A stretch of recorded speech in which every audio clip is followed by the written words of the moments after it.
하나님의 말씀은 마태복음 9장입니다. 마태복음 9장 9절에서 13절. 마태복음 9장 9절에서 13절.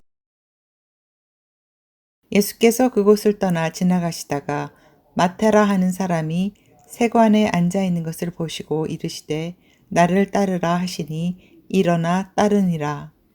예수께서 마태의 집에서 앉아 음식을 잡수실 때에 많은 세리와 죄인들이 와서 예수와 그의 제자들과 함께 앉았더니 바리새인들이 보고 그의 제자들에게 이르되 어찌하여 너희 선생은 세리와 죄인들과 함께 잡수시느냐.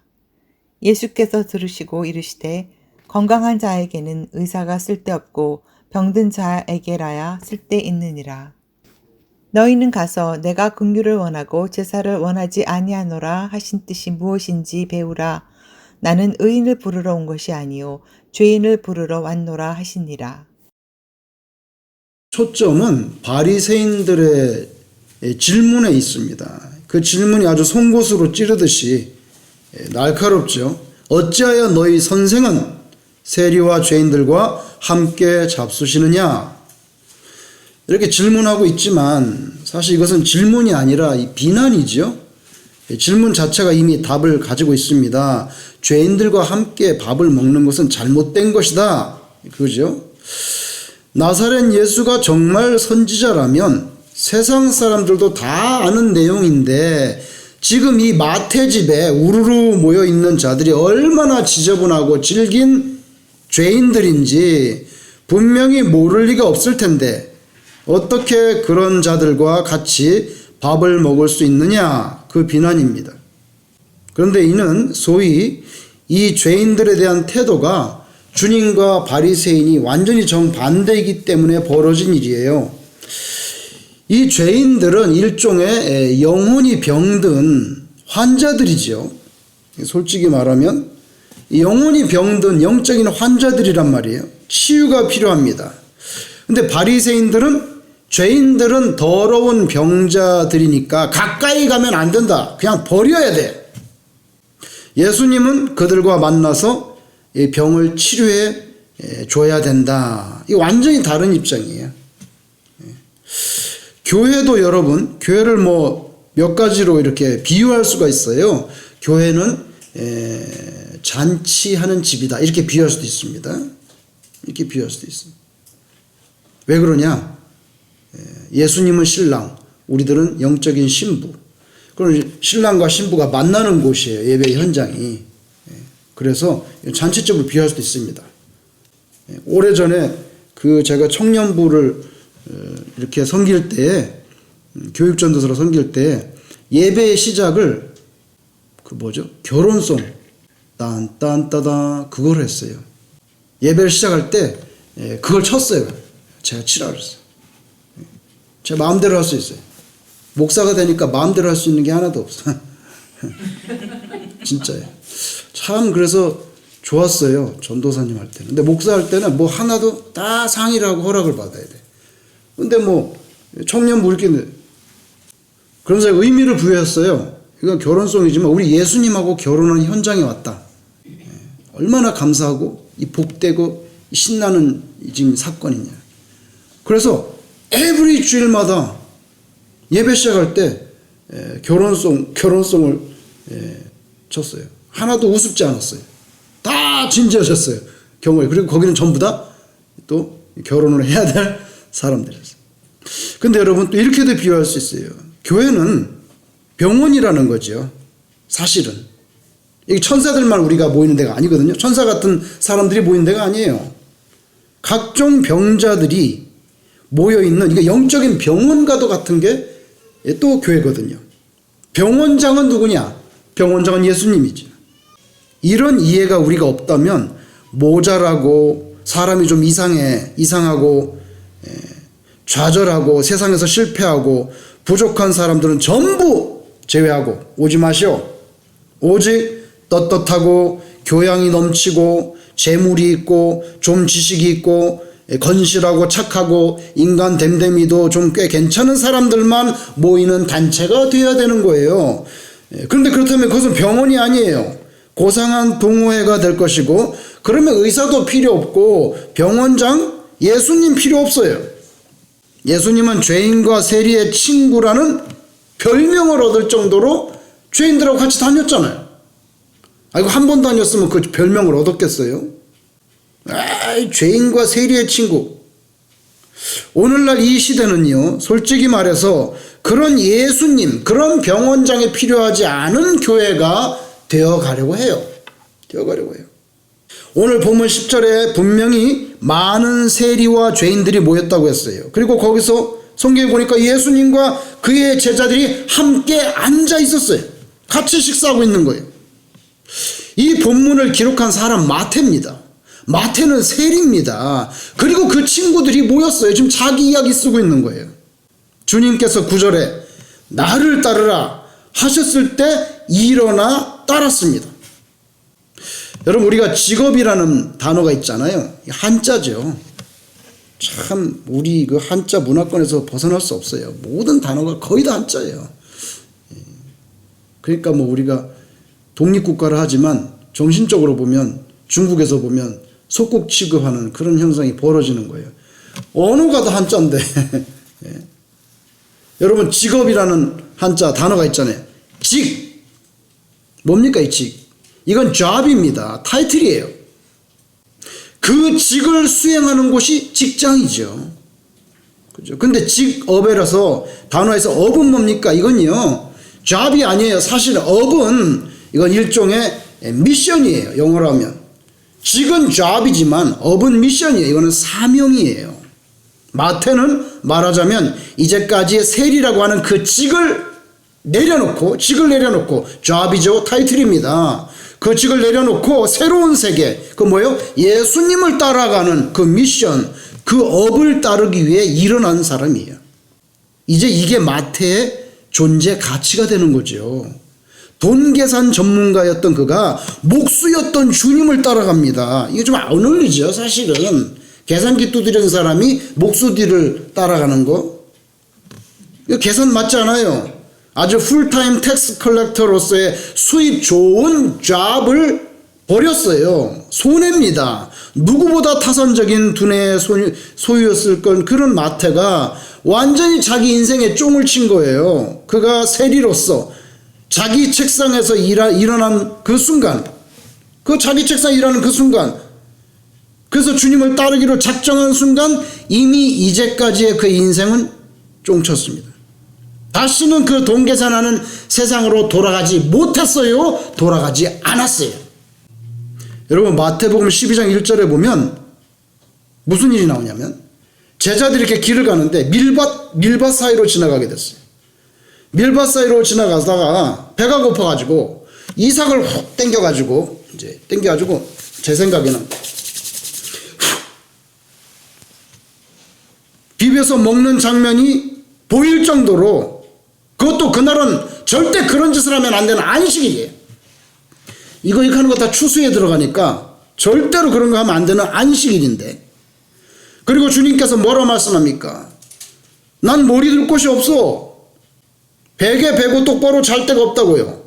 주님을 따라 갈릴리로, 유대강야로, 여리고로, 예루살렘으로 왔다 갔다 하는 삶, 의식주, 편안한 잠자리 보장된 그런 삶이 전혀 아닙니다. 고단하고 배고팠고 오해받았고, 또 성경에 보면 돌팔매질 당했고 서기관들과 바리새인들이 늘 감시하고 비난하는 그런 심리적인 부담감을 품고 이거 주님을 따라가야 되는 인생이에요. 결코 편안한 삶이 아닙니다. 마태가 바로 이런 12제자 중 한 사람이 됐잖아요. 돈의 구애를 받지 않고 살았을 그가 밀밭 사이를 지날 때 이삭을 훑어가지고 잘라먹는 사람이 됐단 말이에요. 진짜 다른 삶을 살기 시작하는 거죠. 오늘 바리새인들이 나사렛 예수는 왜 그런 시시껍절한 세리하고 죄인들하고 어울리냐? 비난합니다. 오늘 읽지 않았지만 오늘 본문 바로 앞에 9장 1절에 무슨 일인 줄 아세요? 중풍병자를 예수님께서 고쳐줬어요. 중풍병자를. 여러분, 육신의 병이죠? 육신의 병을 고쳐주신 예수님, 그 중풍병을 고친 사건 바로 다음에 오늘 본문이 나와요. 예? 이게 뭡니까? 마태가 주님의 부름을 받고 자기 친구들을 초대해가지고 난 이제 세리 안 하고 떠난다. 너희들 잘 있어라. 예, 자체 송별회를 마련한 모습. 중풍병 같은 육신의 병만이 아니라 영혼의 병도 고쳐주시는 주님의 모습이에요. 이게 9장 1절에는 중풍병, 그 다음에 영혼의 병 고치는 거예요. 그런데 말이 많아, 바리새인들이. 잘 알지도 못하면서. 여러분, 이 9장의 배경은 갈릴리 지역의 가버나움이라고 하는 동네인데, 이거 작은 동네 아닙니다. 지금도 가버나움에 가보면요, 그 당시에 그 올리브유를 짰던 그 틀이 있어요. 돌로 된, 우리식으로 말하면 그 맷돌같이 올리브 수확을 짰던 그거 규모가 어마어마해요. 작은 동네가 아니에요. 여러분 아시죠? 하인 병 들었다고 예수님한테 고쳐달라고 보냈던 사람 누구예요? 백부장이죠. 로마 장교 백부장, 자기 부하 100명을 주둔시켜야만 되는 가치가 있고 꽤 중요한 동네예요. 그냥 시골이면 거기 왜 로마 중대장이 거기 가서 군대 가지고 거기서 진지를 치고 있겠어요. 꽤 규모가 있는 동네예요. 북쪽에 아람, 시리아, 그 다음에 동북 쪽에 과거 아시리아, 바벨론, 페르시아의 그 후예들이 팔레스틴 땅으로 들어오려면 반드시 요 가버나움을 거쳐야 되거든. 요거 거쳐야만 들어올 수 있단 말이에요. 말하자면 세관이 있는 곳이에요. 거기에 관리란 말이에요. 마태가 꽤 유명한 사람이었을 거로 생각해요. 저는 마태가 나름 유명했을 것 같아요. 그 세관에 그 사람이 예수님의 제자로 부름받아서 자기 직장을 떠나는 일종의 송별 식사 자리였죠. 마태는 로마 정부 세금 징수를 위해서 고용된 유대인입니다. 원래 이름은 레위죠. 유대인이에요. 세리는요, 세금을 거둘 때, 세금을 걷어서 거기서 커미션을 먹는데, 취하게 되는데, 대부분의 세리들이 세금을 거둘 때 오버차지해가지고 더 많은 것을 자기 포켓에 집어넣는, 정복자들을 위해서 세금을 걷는 매국노, 협작꾼, 그래서 동족의 미움과 천대를 받아, 저 나쁜 놈, 속이는 자, 강도지 뭐, 강도, 허가낸 강도야. 그래서 여러분, 세리는 예수님 당시에 회당에 못 나가. 어디 여기 들어오려고? 나가라고.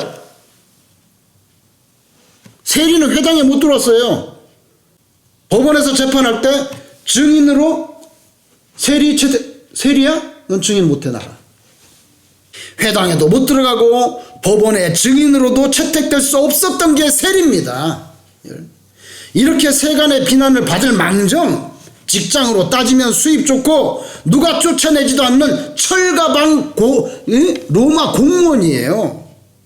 마태는 평생을 보장할 이 직장을 주님 부름 한마디에 뒤로 물렸죠. 열심히 동계산하고 장부 정리했을 그 책상은 사라졌고요. 결국 훗날에 이 땅에 오신 구세주 메시아 예수님의 생애와 가르침을 기록한 마태복음서를 기록할 조그만 책상만 필요하게 된 사람이에요. 주님이 당신을 부르신다면 마태만큼 그렇게 뭔가를 내려놓고 즉시 따를 수 있는가? 마태는 주님의 메시지를 그의 과거 동료들에게 전달할 수 있는 브릿지 역할을 했죠. 야, 다 와라. 다 와. 나 이제 떠난다. 예수님하고 식사할 거야. 전부 와라. 자기 동료들에게도 예수님의 메시지를 들을 수 있도록 링크를 걸어줍니다. 세리의 책상을 떠나서 예수님의 말씀과 삶을 기록하는 위대한 복음의 기록자가 됩니다. 예수님 최측근 12명 제자 중에 예수님의 라이프에 대해서, 그분의 가르침에 대해서 복음을 남긴 사람 12명 가운데 사도 요한 빼고는 마태밖에 없어요. 세상적으로 버림받고 손가락질 당하고 천대를 받아도 하나님께 나오는 자는 그 재능을 하나님께서 사용해 주십니다. 마태를 쓰셨어요. 신약 성경에 제일 첫 번째 나오잖아요. 이 영광이죠, 이것도. 제일 첫 번째 나오잖아요. 마태는 행동으로 보여준 사람입니다. 입만 가지고 립 서비스하는 그런 신자가 아니에요. 행동으로 보여준 사람. 더군다나 송별을 열어가지고 자신을 되돌이킬 수 없도록 만들어버렸어. 오늘 이 식사 자리에 앉아있는 마태와 그 동료들, 유대인들의 손가락질을 당하는 정복자의 하수인, 양민들의 동족에 대한 착취자, 바리새인들은 그들을 버렸고요. 이미 주님은 그들을 살리고자 합니다. 여러분, 자석하시죠. 자석. 자석에 신기한 몇 가지 그 특징 중에 으뜸이 뭡니까? 이 자석이라는 거는요, 금이라든지 은이라든지 진주, 다이아몬드 이런 거는 아무리 갖다 대봐야 끌어당기지를 않아요. 끌어당기지 않고 상대적으로 가치가 너무 없는 쇠붙이 조각들, 그것만 다 끌어당기는 거예요. 이 자석은요. 마찬가지로 예수님께서 스스로 금이나 은과 같다고 자부했던 서기관이나 바리새인들, 솔직히 말해서 안 끌어당겼어요. 우리 복음서 읽어보세요. 예수님이 하도 바리새인들한테 가가지고 야, 좀 교회 나와라, 좀 회당에 오지, 좀 교제하자. 없습니다. 왜냐하면 교만하기 때문에 상종 자체 안 했어요. 그런 거 보면 교만이라는 거는 패망의 선봉이라 그랬는데, 교만한 자는 하나님도 건들지 않으신 게 아닌가. 그렇죠? 많은 죄인들을 만났지만 그런 사람들은 그냥 가서 막 이렇게 안 했어요. 오든지 말든지. 예수님 그렇게 하셨어요. 가치 없는 쇠붙이들만 끌어당겨요. 예수님 당시에 그 율법을 가르치는 교사들이 이렇게 청중들을 모아놓고 말하는 화법 중에 이런 게 있습니다. 예를 들면 화법 중에 그 율법 교사들이 뭐라, 영어로 하면 go and find, 그런 화법이 있어요. 가서 찾으라. 뭘 찾는데? 성경에서 본보기를 찾으라. 성경에서. 네가 뭐 고민이 되냐? 성경 읽어보라고. 성경에서 샘플을 찾고 이그젬플을 찾아. Go and find. 그 다음에 또 다른 화법 중에 하나는 Go and learn. 가서 배우라. 그게 뭡니까? 성경에 있는 본문 텍스트를 아주 살리드하게 읽어가지고 그 포인트를 분명하게 이해하라. 이게 이제 그 율법 교사들이 청중들 앞에서 할 때 Go and find. 가서 찾으라. 가서 배우라. 여러분, 오늘 본문에 보니까 예수님이 유대 교사들처럼 그렇게 한번 말씀하셨네요. 오늘 본문 13절에 Go and learn. 너희는 가서 배우라. 그러시면서 구약의 호세아 6장 6절, 내가 인애 긍휼을 원하고 제사를 원하지 아니하며, 이 말씀을 인용하셨어요. 그게 뭡니까? Go and learn. 가서 배우라. 뭡니까? 좀 텍스트를 확실하게 포인트를 똑바로 알아차리라는. 호세아 6장 6절 몰라요? 여러분, 가서 배우시오. 내가 긍휼을 원하고 제사를 원하지 않는다.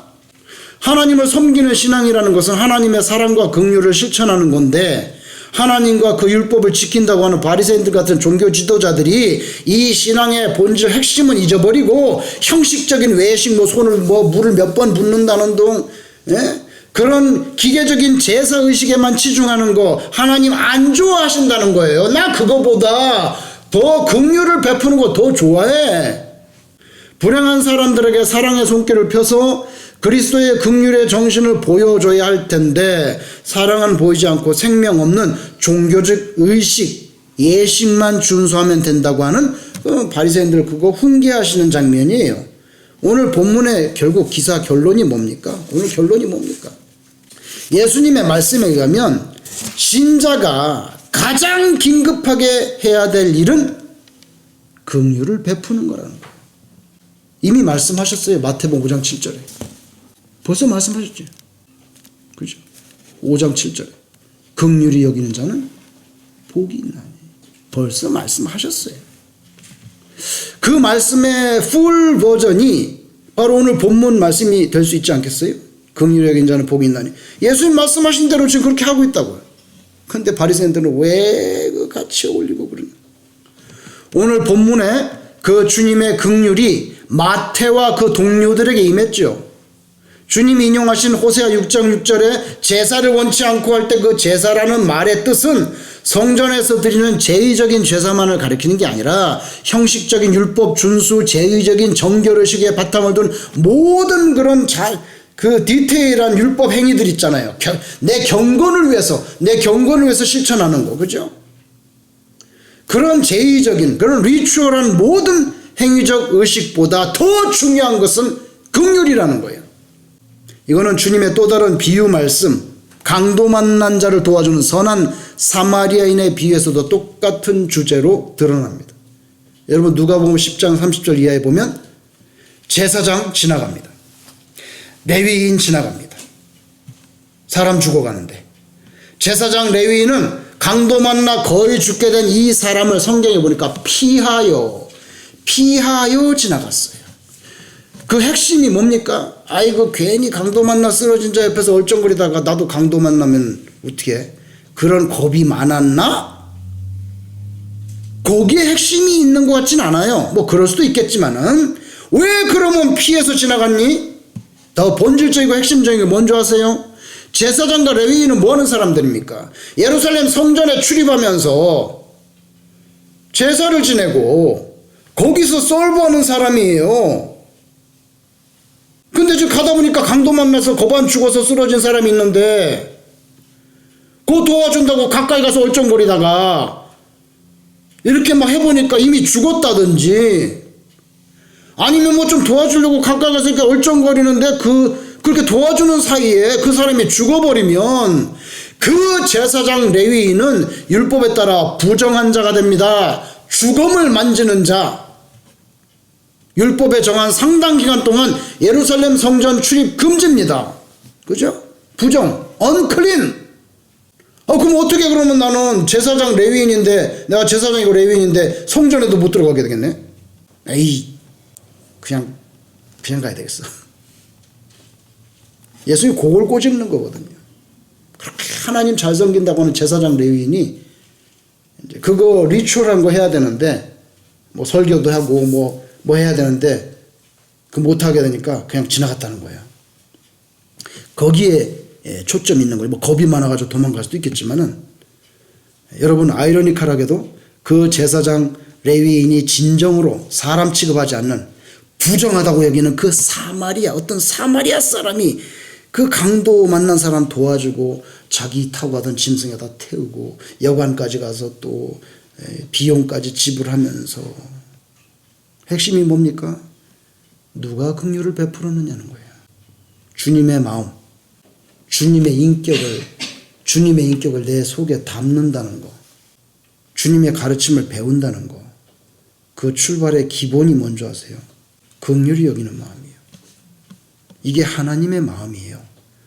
그래서 독생자 예수님을 이 땅에 보내셨잖아요. 우리를 긍휼히 여기기 때문에 보내신 거잖아요. 나도 그렇게 긍휼을 입어놓고는 우리가 지금 어느 번지에 살고 있는지를 바로 이 기본에서부터 들여다 볼 수 있어야 된다. 주님을 찾고 배우고 그리고 따른다고 말하려면 최소한 이 마음이 기본적으로 세팅이 깔려 있어야 된다는 거예요. 그리스도의 제자 되고자 하는 우리 최소한 예수님과 마음은 행동으로 옮기기는 어렵다 하더라도 최소한 예수님과 마음은 동일한 마음이 되어야 되겠다. 오늘 저와 여러분이 마태하고 같이 쭉 앉아서 밥 먹고 있던 그 죄인들 세리 중에 한 사람이 바로 내 자신이라는 거. 여러분 기억하시고 이 땅에 사시는 동안 예수님과 같은 그런 동일한 마음을 품게 되기를 주님 이름으로 축원합니다. 우리 기도하겠습니다.